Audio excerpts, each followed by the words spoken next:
তিন বন্ধু রজত, নিলয় ও সুদীপ গ্রামে আসে ছুটি কাটাতে। স্থানীয় চায়ের দোকানে শুনতে পায় নন্দন ভিলার ভয়ের কাহিনী। গ্রামবাসীরা ভয় পায়, বিশেষ করে অমাবস্যার রাতে। রজত সিদ্ধান্ত নেয়, এইবার আমরা সত্যিটা জানব। সন্ধ্যার আগে তিন বন্ধু ক্যামেরা, টর্চ ও এক পুরনো মানচিত্র নিয়ে রওনা দেয়। জঙ্গলের মধ্যে দিয়ে পৌঁছে যায় পুরো নন্দন ভিলায়।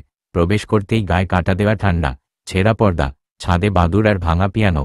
হঠাৎ দরজাটা বন্ধ হয়ে যায়, তারা আটকে পড়ে। মধ্যরাতে পিয়ানো নিজে থেকেই বাজতে শুরু করে। ঘরের এক কোণে দেখা যায় সাদা শাড়ি পরা এক মেয়ের ছায়া। চোখ নেই, পা মাটিতে স্পর্শ করে না। মেয়েটি বলে, আমার ঘুম ভাঙালি, এবার তুমিও আমার সাথেই থাকবি।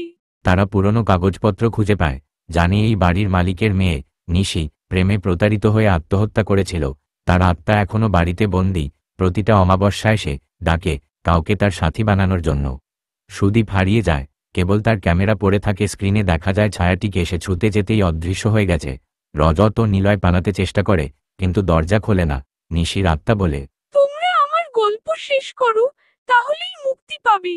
পরদিন তারা সাহস করে গ্রামের বাইরে পুরনো কবরস্থানে গিয়ে ফুল দেয়। নিশির কান্নার শব্দ থেমে যায়, বাতাস স্তব্ধ হয়ে যায়। হঠাৎ রজতের মোবাইলে আসে একটা ভয়েস নোট, তুমি দেরি করে ফেলেছ।